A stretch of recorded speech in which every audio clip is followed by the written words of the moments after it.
Dios les bendiga a todos, es un gusto estar con ustedes de nuevo. En esta mañana quiero que estemos reflexionando acerca de una de las peticiones más famosas de la Biblia, y es el hágase tu voluntad así en la tierra como en el cielo. Estamos en Mateo 6:10, en la famosa oración del Padre Nuestro.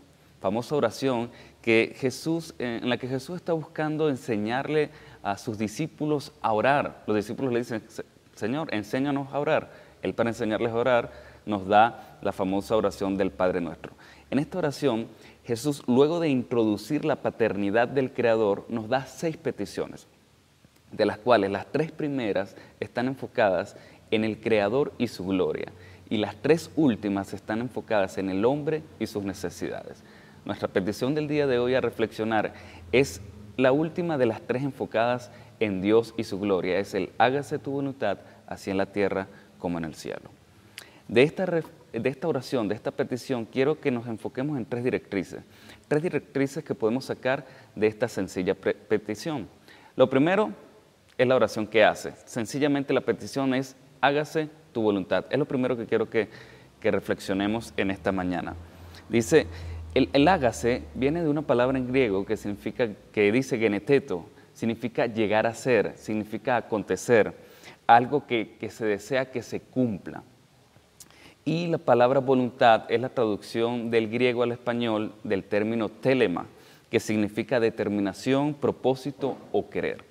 Lo que Jesús está enfocando, lo que Jesús quiere enseñarle a sus discípulos es que una oración que constantemente debe estar en los hijos de Dios, que constantemente debe estar en sus discípulos, es que Dios haga que su voluntad realmente, sus propósitos acontezcan, que lleguen a ser. Jesús les está enseñando a sus discípulos que sus oraciones, sus anhelos deben estar enfocados en el Padre, en que sus planes realmente se cumplan.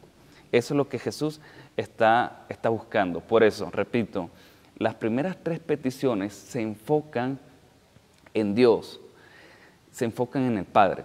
Ahora bien, esta petición, el hágase tu voluntad, hay que entenderla a la luz del contexto inmediato.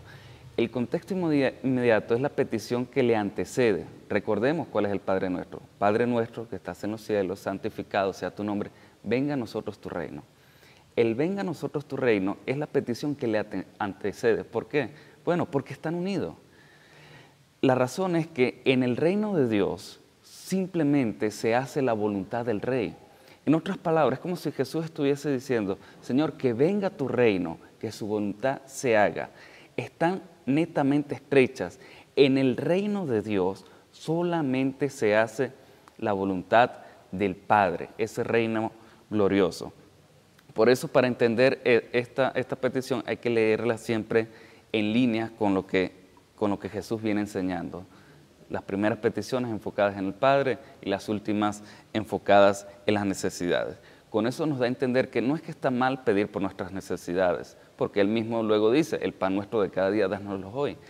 Pero lo que quiere enseñar es que la prioridad, nuestra meta principal debe ser la gloria del Señor.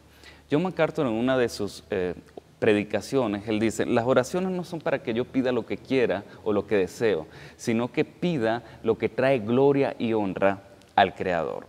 Entonces, lo primero que podemos ver de esta oración es la petición, y la petición debe tener la prioridad de estar enfocada en la gloria del Señor. Lo segundo que podemos ver en esta petición es el lugar, es la ubicación. Dice, hágase tu voluntad así en la tierra. Entonces lo segundo que podemos ver es el lugar, la ubicación de donde se desea y se quiere que los planes de Dios acontezcan, que los planes de Dios se cumplan. Y es aquí en la tierra, es en este tiempo, es en nuestra generación. En otras palabras, es en nuestra vida personal. Jesús les está enseñando a sus discípulos que deben pedir que los planes de Dios sucedan en este tiempo, aquí en la tierra. En este tiempo donde viven los seres humanos, en medio de todas las situaciones, en medio de todas las circunstancias, el deseo de un verdadero creyente, el deseo de un verdadero discípulo es que la voluntad de Dios siempre se haga aquí y ahora, en su generación, en su vida personal, independientemente de las situaciones. Independientemente de los anhelos personales que se puedan tener, de los sueños que se puedan tener, el propósito de un corazón que está humillado ante la presencia del Señor, es que la voluntad de Dios se haga aquí en la tierra.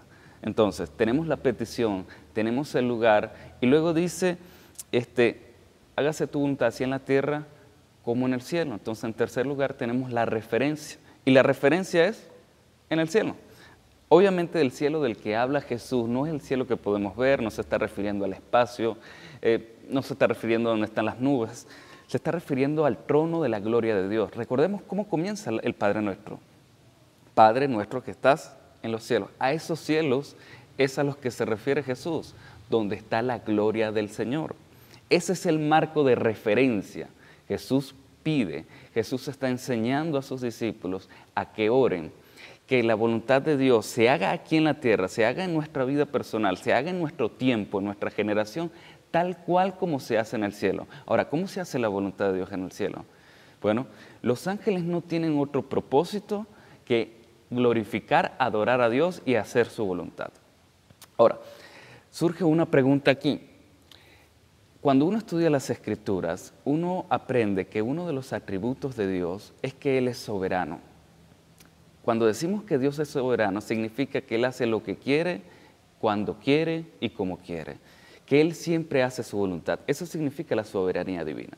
Entonces, si la Biblia enseña que Dios es soberano, la pregunta es, ¿por qué Jesús oraría que Dios haga su voluntad? ¿Acaso el Padre no hace su voluntad siempre? ¿Por qué Jesús hace esta oración? ¿Por qué Jesús les está enseñando a sus discípulos a que pidan que el Padre haga su voluntad si Él es Dios, si Él es soberano, si Él es Señor? Se supone que siempre hace su voluntad.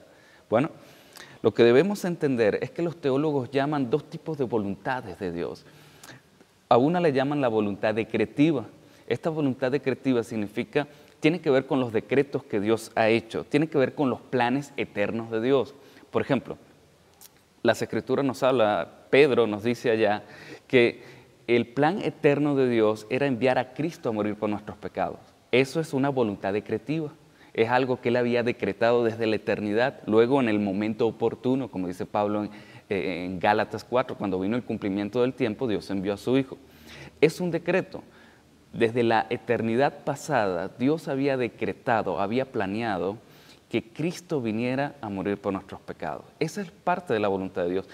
La voluntad decretiva tiene que ver cómo Dios dirige la historia, cómo Dios dirige los hilos de la humanidad.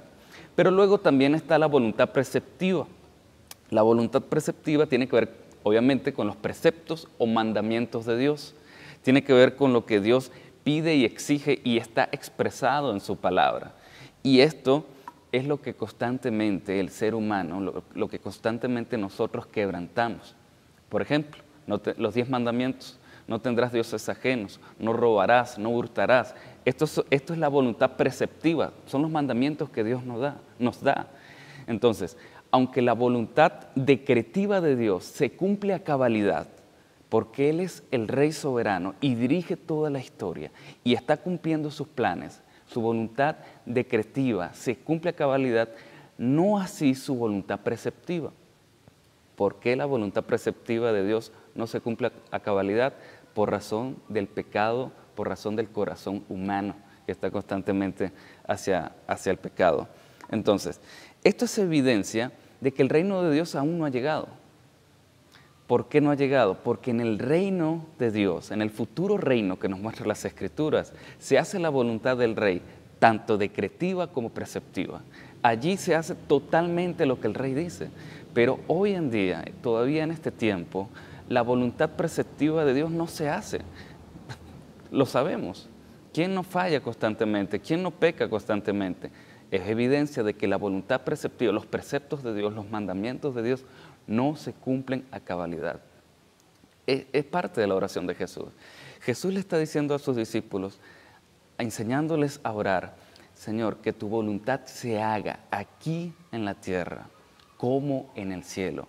Y cuando habla de su voluntad, es tanto decretiva como preceptiva, que Dios cumpla sus propósitos. Reflexionemos entonces, ¿cómo están nuestras oraciones? ¿Cómo están tus peticiones? Recuerda, para tener oraciones enfocadas en Dios, las peticiones tienen que estar enfocadas en el Padre. No podemos tener oraciones que traigan gloria a Dios si las peticiones están enfocadas en el hombre. Repito, no está mal que nuestras peticiones, que se hagan peticiones por nuestras necesidades. Jesús mismo enseñó eso. El detalle es que todas las peticiones, que la gran gama de peticiones que tú haces en tus oraciones sean enfocadas en ti. Ahí está un problema. Ella está diciendo lo que hay en tu corazón. Jesús está enseñando a sus discípulos que ciertamente tienen que orar por las diferentes necesidades que tengan, pero el enfoque, la prioridad siempre debe ser la gloria de Dios. Entonces, ¿cómo oramos? Cuando oramos vamos al Padre pensando que es un mago que simplemente está allí con una varita esperando que tú hagas tus peticiones para Él conceder tus deseos, o simplemente oramos queriendo que Dios cumpla sus propósitos, que las oraciones traigan gloria al Creador. Creo que es un momento oportuno y un momento para reflexionar en medio de todas estas situaciones por las que estamos pasando, que podamos rendirnos delante del Señor y tratar de conocerle. Creo que algo clave que nos ayuda en las oraciones es conocer más a Dios. Es interesante leer el libro de los Salmos. Si alguien quiere aprender a orar, lea el libro de los Salmos. Porque cuando lees el libro de los Salmos, ves quién es Dios, conoces a Dios, ves cómo el salmista se expresaba acerca de la realidad de Dios. Entonces, es interesante para aprender a orar, leer el libro de los Salmos. A medida que conocemos más a Dios, vamos a mejorar nuestras oraciones. Porque a medida que conocemos quién es Dios, su santidad, su soberanía, quién es Él como justo, que Él es todopoderoso, todo eso que nos dice el libro de Salmos, a medida que conocemos más del Creador, mejor direccionadas van a estar nuestras oraciones en buscar primeramente la gloria del Rey. En conclusión, hermanos, que Dios nos ayude a tener vidas de oración de verdad fructíferas, vidas de oración, pero que primeramente estén enfocados en Él y su gloria.